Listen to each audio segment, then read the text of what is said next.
شیرخوار وہ طفل کہ روز عاشور تیر کا ہدف قرار پایا،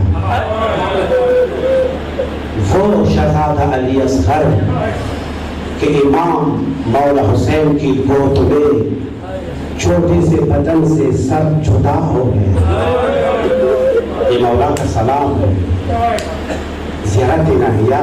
نام ٹائٹل تو زیارت ہے، لیکن اگر آپ کھولیں گے یہ مرثیہ ہے امام زمانہ کا،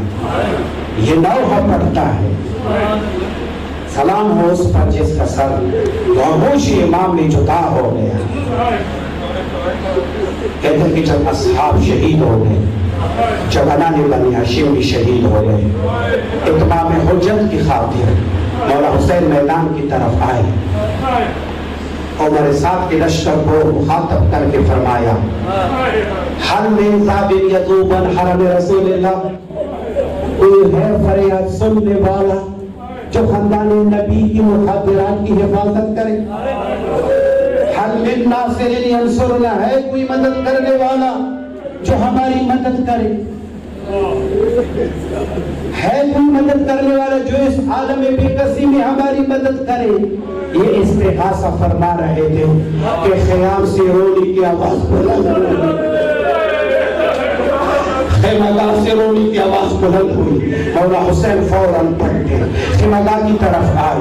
بیویوں سے خطاب کر کے کہا، جملہ سنیے، بیویوں کو خطاب کر کے کہا، اے میری بہنوں، میں نے تو کہا تھا میری زندگی میں نہ رونا، ابھی تو میں زندہ ہوں، میری زندگی میں نہ رونا۔ جملہ سنیے، مولا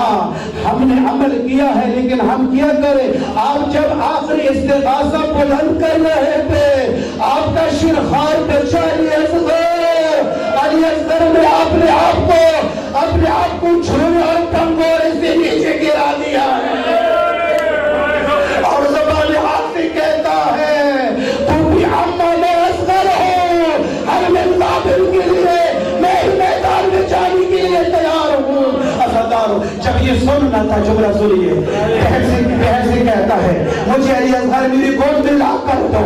علی اصغر میری گود میں دے دو۔ عزادارو بیوی چاہیے، علی اصغر کو مولا کی گود میں دے دیا اور میدان کی طرف پلٹے، میدان کی طرف روانہ ہوئے۔ چونکہ گرمی کی شدت بہت زیادہ تھی، حرارت بہت زیادہ تھی، علی اصغر کی چھوٹی سے بدن کو آبا کے نیچے رکھا،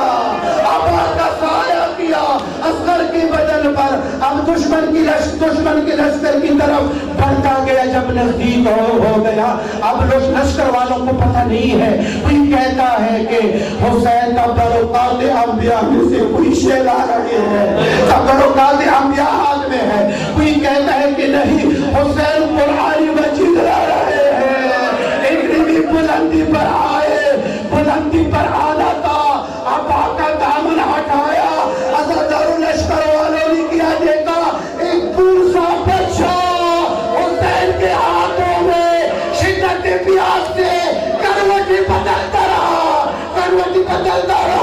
عزادارو جب یہ منظر دے گا، مولا آگے بڑھے، یا قوم ان اللہ لم ترحمون فرحموا علی ھذا الطیب، اے عمر سعد کی فوج، اگر مجھ پہ رحم نہیں کرتے، اے لشکر عمر سعد اگر مجھ پہ رحم نہیں کرتے، میرے شیرخوار اصغر پر رحم کر۔ الا ترون کیف یتلذذ عطشانا، اے لشکر والوں کیا تم نہیں دیکھتے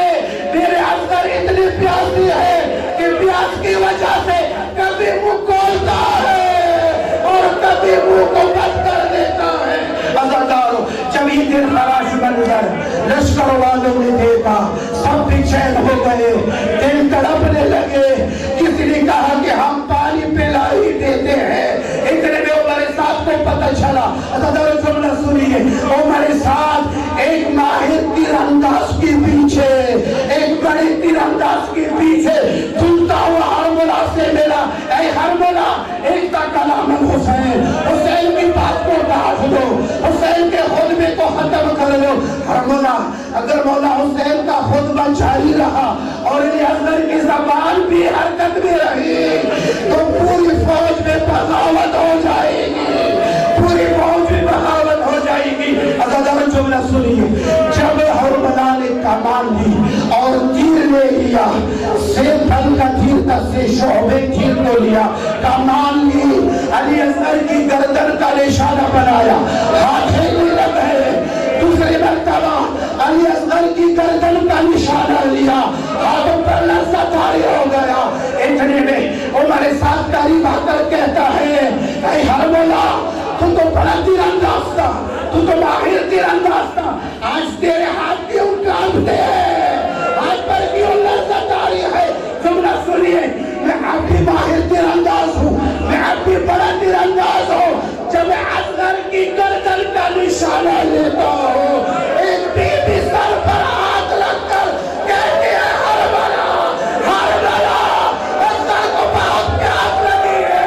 اصغر کو بہت پیاسے ہے۔ آخری جملے ہیں، ایک نمبر، تیسری مرتبہ اجرکم اللہ، خدا آپ کو اجر دے، تیسری مرتبہ حرملہ نے گھٹنا زمین پر رکھ دیا،